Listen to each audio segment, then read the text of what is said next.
नमस्कार साथियों, मेरे चैनल में आप सभी का स्वागत है।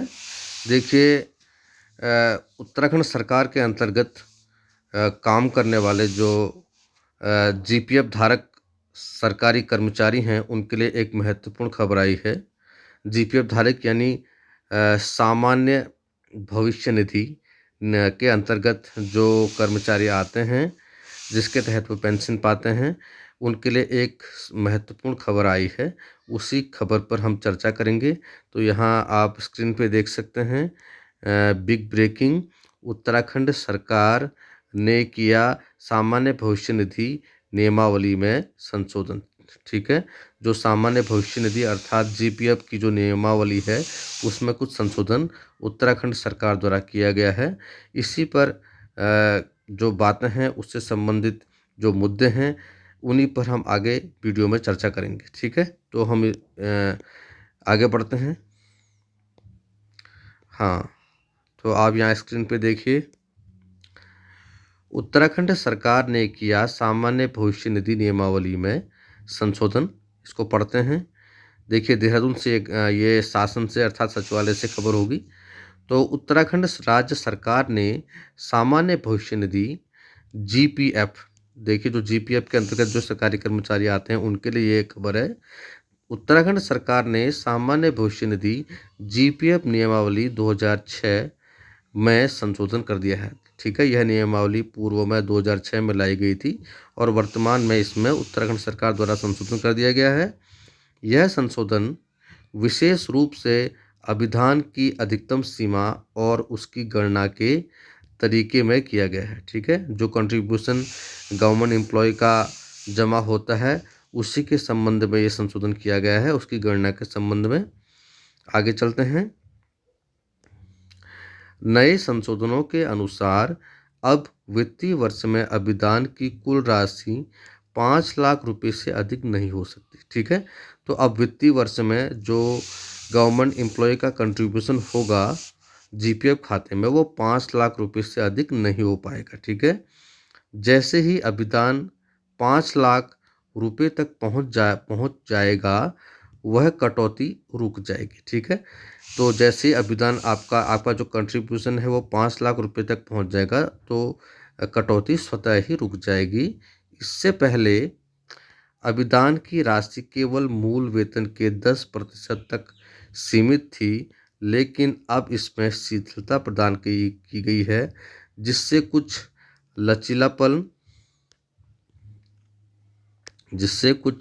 लचीलापन उत्पन्न हुआ है। ठीक है, तो 10% की न्यूनतम सीमा की कटौती का प्रावधान पहले था, तो अब इसमें कुछ शिथिलता दी गई है।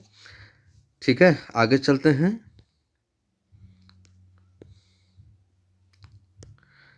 इसके अलावा यह भी निर्णय लिया गया है कि वर्ष में अभिदान की राशि को एक बार घटाया जा सकता है, जबकि इसे 2 बार बढ़ाने का विकल्प भी दिया गया है। ठीक है, तो वर्ष में अगर आप अपने अभिदान की राशि किसी महीने घटाना चाहते हैं या बढ़ाना चाहते हैं, तो एक बार इसको वर्ष में घटाया जा सकता है और 2 बार इसको बढ़ाया जा सकता है, ऐसा विकल्प भी दिया गया है। छुट्टी पर जाने वाले कर्मचारियों के लिए भी नियमों में स्पष्टता दी गई है, जिसमें वेतन के अनुपात में अभिदान की राशि निर्धारित की जाएगी। ठीक है, तो जो छुट्टी पर जाने वाले कर्मचारी हैं, उनके लिए भी नियमों में स्पष्टता दी गई है, जिसमें वेतन के अनुपात में अभिदान की राशि निर्धारित की जाएगी। ठीक है, आगे चलते हैं। हाँ, यहाँ आप स्क्रीन पे देखिए, अधिसूचना जो कि उत्तराखंड सरकार की है, उस पर थोड़ा सा एक ब्रीफ डिस्कशन हम करेंगे। यहाँ ये अधिसूचना देखिए आप, और इस अधिसूचना को आप ब्रीफ में देखिए जरा। तो उत्तराखंड शासन की ये अधिसूचना है और देहरादून से दिनांक 15 जनवरी 2025 को ये प्रसारित हुई है। और अधिसूचना प्रकीर्ण इसके अंतर्गत देखिए आप,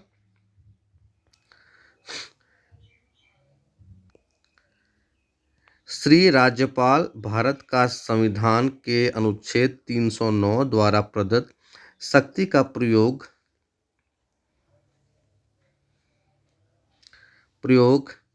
करते हुए उत्तराखंड सामान्य भविष्य निधि नियमावली 2006 यथा संशोधित वर्ष 2017 में संशोधन करने की दृष्टि से निम्नलिखित नियमावली बनाते हैं। ठीक है, तो आगे देखते हैं इसमें क्या संशोधन है। उत्तराखंड सामान्य भविष्य निधि संशोधन नियमावली 2025 जो ये लाई गई है उत्तराखंड सरकार द्वारा। संक्षिप्त नाम एवं प्रारंभ, जो पहले इसका संक्षिप्त नाम था और कैसे प्रारंभ हुई इसको देखते हैं। इस नियमावली का संक्षिप्त नाम उत्तराखंड सामान्य भविष्य निधि संशोधन नियमावली 2025 है। आगे चलते हैं। मूल नियमावली 2006 के नियम 8.1 एवं 8.4 का संशोधन किया गया है। उत्तराखंड सामान्य भविष्य निधि नियमावली 2006 यथा संशोधित वर्ष 2017 जिसे इसके पश्चात मूल नियमावली कहा गया है में नीचे स्तंभ 1 में दिए गए वर्तमान नियम 8.1 एवं 8.4 के स्थान पर स्तंभ 2 में दिया गया नियम रख दिया जाएगा। अर्थात आगे चलते हैं। अर्थात आप देखो वर्तमान नियम और जो देखिए अब जरा जो दिया गया है, जो स्तंभ एक में वर्तमान नियम है और स्तंभ 2 में एतद द्वारा प्रतिस्थापित नियम, जो अब ये पूर्व नियम है और ये वर्तमान नियम है। इसका हम एक अवलोकन कर लेते हैं। वर्तमान नियम के अनुसार आप देखिए 8.1 क्या है। अभिदान की धनराशि अभिदाता द्वारा स्वयं इस शर्त के अधीन रहते हुए निर्धारित की जाएगी कि धनराशि 10% से कम और उसके मूल वेतन की धनराशि से अधिक नहीं होगी और पूर्ण रुपयों में व्यक्त की जाएगी। यदि किसी नियमावली / शासनादेश में मूल वेतन की जगह परिलब्धियां परिभाषित हों तब तदनुसार कार्रवाई की जाए। वित्तीय नियम खंड 5 भाग 1 के नियम 81 के उपनियम 3 के अनुसार संपूर्ण कटौतियां 1/3 भाग की दर से अधिक नहीं हो सकेंगी का भी ध्यान रखा जाए। ठीक है, तो ये हमारा पूर्व नियम था। इसके स्थान पर यहाँ देखिए ये वर्तमान नियम है। अब जो प्रतिस्थापित नियम होगा वो क्या होगा इसको देखते हैं। एतद द्वारा प्रतिस्थापित नियम, अभिदान की धनराशि अभिदाता द्वारा स्वयं इस शर्त के अधीन रहते हुए निर्धारित की जाएगी कि धनराशि मूल वेतन के 10% से कम और उसके मूल वेतन की धनराशि से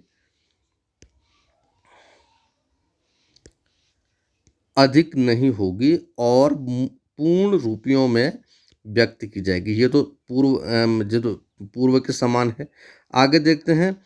यदि किसी नियमावली / शासनादेश में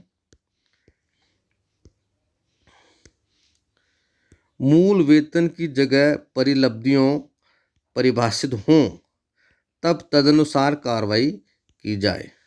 वित्तीय नियम खंड 5 भाग 1 के नियम 81 के उपनियम 3 के अनुसार संपूर्ण कटौतियां 1/3 भाग की दर से अधिक नहीं हो सकेंगी का भी ध्यान रखा जाए। ठीक है,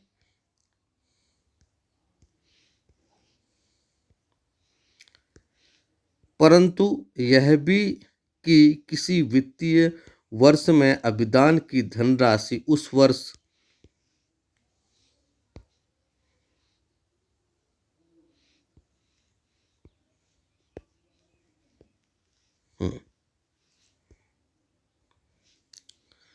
उस वर्ष में जमा की गई बकाया अंशदान और वसूल किए गए ब्याज की रकम सहित रुपये 5 लाख से अधिक नहीं होगी।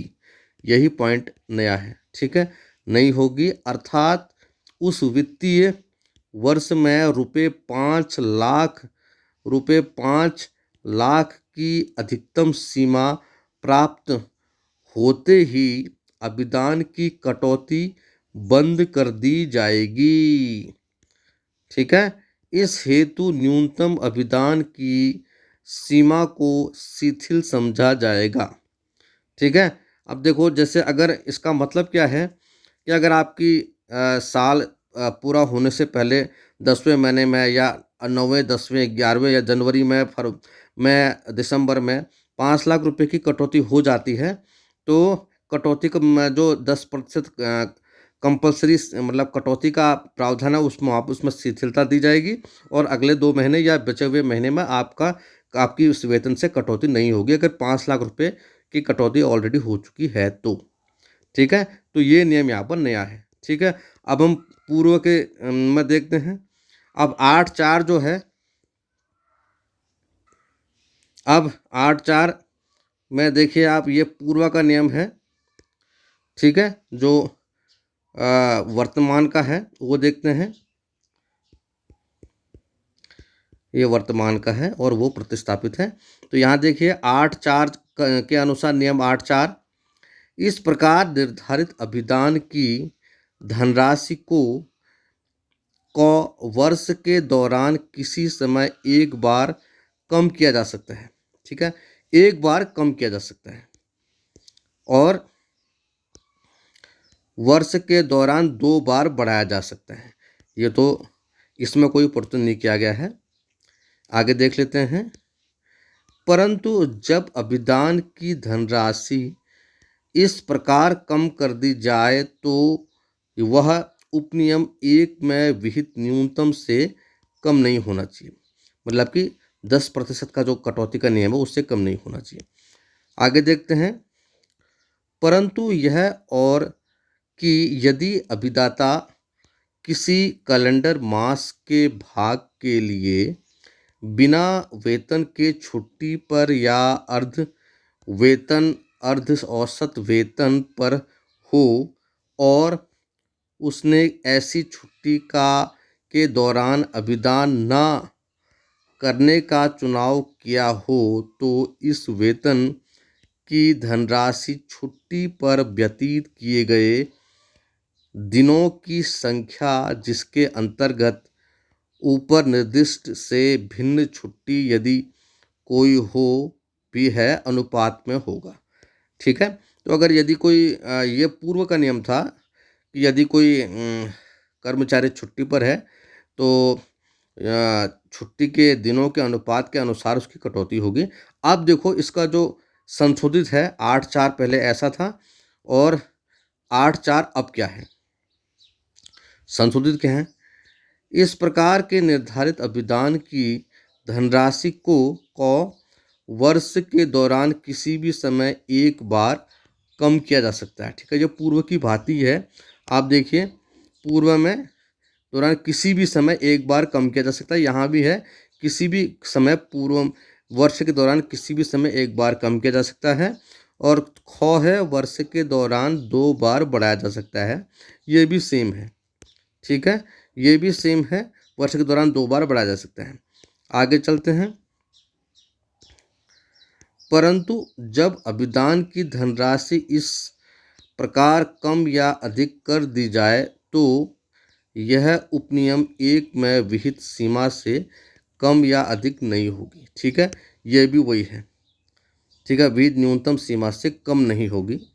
ठीक है, कम नहीं होगी और यहाँ पर एक पॉइंट जोड़ दिया, अधिक नहीं होगी, मतलब कि 5 लाख रुपए 5 लाख रुपए की कटौती के अधिक नहीं होगी। ठीक है, परंतु यह और कि यदि अभिदाता किसी कैलेंडर मास के भाग के लिए बिना वेतन के छुट्टी पर या अर्ध वेतन अर्ध औसत वेतन पर छुट्टी पर हो और उसने ऐसी छुट्टी के दौरान अभिदान न करने का चुनाव किया हो तो अभिदान की धनराशि ड्यूटी पर व्यतीत किए गए दिनों की संख्या जिसके अंतर्गत ऊपर निर्दिष्ट से भिन्न छुट्टी यदि का कोई भी है के अनुपात में होगा। मतलब कि छुट्टी के अनुपात में उसका अभिदान होगा। ठीक है, तो ये हमारी ये हमने विज्ञप्ति, ये हमने जो अधिसूचना थी उस पर चर्चा की, साइंड बाय, ये देखिए ये अधिसूचना दिलीप, साइंड बाय दिलीप जवालकर जो सचिव हैं उनके द्वारा ये अधिसूचना जारी की गई है, दिलीप जावलकर। और डेट है इसकी 15/1/2025, 15/1/2025 की ये डेट है जिस दिन ये अधिसूचना जारी की गई है। तो मुख्य बाकी सारे बिंदु लगभग सेम हैं और एक ही बिंदु यहाँ पर अलग है कि जो हमने देखा कि जमा की गई जो बकाया अंशदान और वसूल किए गए ब्याज की रकम सहित रुपये 5 लाख से अधिक नहीं होगी। अर्थात उस वित्तीय वर्ष में 5 लाख रुपए की अधिकतम सीमा प्राप्त होते ही अभिदान कटौती बंद कर दी जाएगी। ठीक है, यही हमारा मुख्य बिंदु है। ठीक है, आगे अब इसकी थोड़ी सी व्याख्या कर लेते हैं। ये हमने अधिसूचना देखी थी। ठीक है, अब हम इसकी व्याख्या थोड़ी सी कर लेते हैं, उसके बाद आप लोग समझ जाएंगे।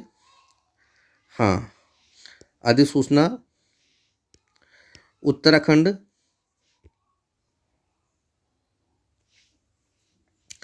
उत्तराखंड शासन अधिसूचना प्रकीर्ण। श्री राज्यपाल भारत का संविधान के अनुच्छेद 309 द्वारा प्रदत्त शक्ति का प्रयोग करते हुए उत्तराखंड सामान्य भविष्य निधि नियमावली 2006 यथा संशोधित वर्ष 2017 में संशोधन SY करने की दृष्टि से निम्नलिखित नियमावली बनाते हैं। अब जो नई नियमावली है उसको यहाँ, उसकी व्याख्या यहाँ पर की गई है। राज्यपाल के द्वारा जो नई नियमावली बनाई गई है। ठीक है, उत्तराखंड सामान्य भविष्य निधि संशोधन नियमावली 2025, इसको देखते हैं। संक्षिप्त नाम एवं प्रारंभ, मूल नियमावली 2006 के नियम 8.1 व 8.4 का संशोधन। ठीक है, जो मूल नियम है उसमें जो मूल नियमावली है उसमें जो मूल नियमावली 2006 के नियम 8.1 और 8.4 में संशोधन किया गया है। अब स्तंभ 1 वर्तमान नियम जो है, अभिदान की धनराशि अभिदाता द्वारा स्वयं इस शर्त के अधीन रहते हुए निर्धारित की जाएगी कि धनराशि 10% से कम और इसके मूल वेतन की धनराशि से अधिक नहीं होगी और पूर्ण रुपयों में व्यक्त की जाएगी। ठीक है, आगे चलते हैं। यदि किसी नियमावली शासनादेश में मूल वेतन की जगह परिलब्धियां परिभाषित हों तब तदनुसार कार्रवाई की जाए। वित्तीय नियम खंड 5 भाग 1 नियम 81 के उपनियम 3 के अनुसार संपूर्ण कटौतियां एक तिहाई भाग की दर से अधिक नहीं हो सकेंगी का भी ध्यान रखा जाए। ठीक है, अगला है, इस नियमावली का संक्षिप्त नाम उत्तराखंड सामान्य भविष्य निधि संशोधन नियमावली 2025 है। ठीक है, ये नाम क्या है? उत्तराखंड सामान्य भविष्य निधि संशोधन नियमावली 2025। यह तुरंत प्रवृत्त होगी, मतलब कि तुरंत ही इसको लागू किया जाना है। उत्तराखंड सामान्य भविष्य निधि नियमावली 2006 यथा संशोधित वर्ष 2017 जिसे इसके पश्चात मूल नियमावली कहा गया है, में नीचे स्तंभ 1 में दिए गए वर्तमान नियम 8.1 एवं 8.4 के स्थान पर स्तंभ 2 में दिए गए नियम रख दिया जाएगा। जो हमने ये इससे पहले देखा ना, हमने ये यहाँ आपने अधिसूचना की बात की थी, तो इसमें 2 स्तंभ बनाए गए हैं। ठीक है, यहाँ देखिए ये स्तंभ, ये पूर्व नियम है और वर्तमान में उन्हीं के स्थान पर इनको रख दिया जाएगा। जैसे आप 8.1 है, 8.1 नया 8.1, ये पुराना 8 है या नया 8 है, इसको रख दिया जाएगा।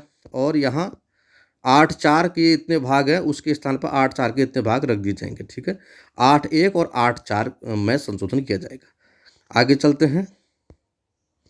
हाँ, इसका कुछ व्याख्या देख लेते हैं। अर्थात स्तंभ 2 एतद द्वारा प्रतिस्थापित जो नियम है 8.1, अभिदान की धनराशि अभिदाता द्वारा स्वयं इस शर्त के अधीन रहते हुए निर्धारित की जाएगी कि धनराशि मूल वेतन के 10% से कम और उसके मूल वेतन की धनराशि की से अधिक नहीं होगी और पूर्ण रुपयों में व्यक्त की जाएगी। ठीक है, अर्थात वह संपूर्ण आय को की कटौती नहीं कर सकता, उसे आय के एक भाग की ही कटौती कर सकता है और वो कटौती 1/3 से अधिक नहीं हो सकती। तो इस बात का भी ध्यान रखा जाए। आगे चलते हैं। यदि किसी नियमावली / शासनादेश में मूल वेतन की जगह परिलब्धियों परिभाषित हों, तब तदनुसार कार्रवाई की जाए। वित्तीय नियम खंड 5 भाग 1 के नियम 81 के उपनियम 3 के अनुसार संपूर्ण कटौतियां 1/3 भाग की दर से अधिक नहीं हो सकेंगी का भी ध्यान रखा जाए। ठीक है, आगे चलते हैं। परंतु यह भी कि किसी वित्तीय वर्ष में अभिदान की धनराशि उस वर्ष में जमा की गई बकाया अंशदान और वसूल किए गए ब्याज की रकम सहित 5 लाख से अधिक नहीं होगी। ठीक है, पूर्व में डिस्कस कर चुके हैं। अर्थात उस वित्तीय वर्ष में रुपये 5 लाख की अधिकतम सीमा प्राप्त होते ही अभिदान की कटौती बंद कर दी जाएगी। इस हेतु न्यूनतम अभिदान की सीमा को शिथिल समझा जाएगा। ठीक है, अगले माह कटौती की सीमा में शिथिलता दी जाएगी, कटौती नहीं होगी 5 लाख जमा होने के बाद। इस प्रकार निर्धारित अभिदान की धनराशि को वर्ष के दौरान किसी भी समय एक बार कम किया जा सकता है और 2 बार बढ़ाया जा सकता है, हम पहले डिस्कस कर चुके हैं। परंतु जब अभिदान की धनराशि इस प्रकार कम या अधिक कर दी जाए तो उपनियम 1 पर विहित सीमा से कम या अधिक नहीं होगी। ठीक है, आगे चलते हैं।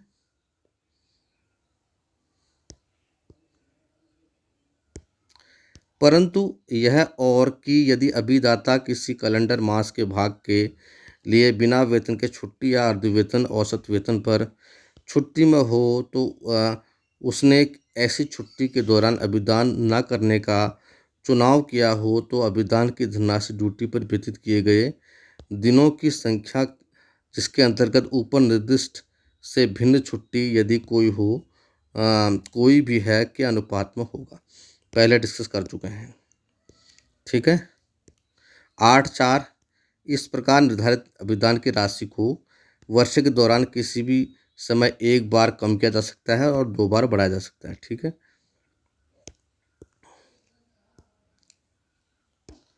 परंतु जब अभिदान की धनराशि इस प्रकार कम कर दी जाएगी तो वह उपनियम 1 में विहित न्यूनतम सीमा से कम नहीं होगी। ठीक है, न्यूनतम से कम नहीं होगी। परंतु यह और कि यदि अभिदाता किसी कैलेंडर परंतु यह और कि यदि अभिदाता किसी कैलेंडर मास के भाग के लिए बिना वेतन के छुट्टी पर या अर्ध वेतन अर्ध औसत वेतन पर हो और उसने ऐसी छुट्टी के दौरान अभिदान न करने का चुनाव किया हो तो इस वेतन की धनराशि छुट्टी पर व्यतीत किए गए दिनों की संख्या के अनुपात के अंतर्गत निर्दिष्ट से भिन्न छुट्टी यदि कोई भी है के अनुपात में होगा। ठीक है, तो ये जानकारी आई थी, एक अधिसूचना आई थी, उस अधिसूचना की व्याख्या मैंने यहाँ की है। इसमें व्याख्या में वही चीज़ें कही गई हैं जो अधिसूचना में वर्णित हैं। अधिसूचना मैंने आपके सामने प्रस्तुत की हैं, 15 तारीख की अधिसूचना है।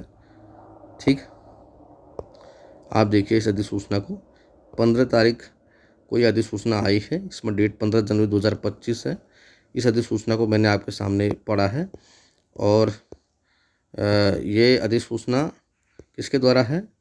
दिलीप जावलकर जो सचिव हैं उनके द्वारा ये दी गई है। और नए नियम या भारतीय नए जो अधिसूचना है, नए नियम की अधिसूचना वो भी यहाँ दी गई है। ठीक है, जिसको राज्यपाल भारत के संविधान के अनुसार 309 द्वारा प्रदत्त शक्ति का प्रयोग करते हुए उत्तराखंड सामान्य भविष्य निधि नियमावली 2006 में संशोधन SY करने की दृष्टि से निम्नलिखित नियमावली बनाते हैं। ठीक है, तो जो सरकारी कर्मचारी GPF के अंतर्गत आते हैं उनके लिए महत्वपूर्ण खबर है, तो आप इसको देखिए और अपने अनुसार निर्णय लें, समझें। ठीक है, कि आगे आपको किस तरीके से अपनी कटौती करनी है। तो उम्मीद करता हूँ ये वीडियो आपको अच्छा लगेगा, आपको इससे अच्छी जानकारी मिलेगी।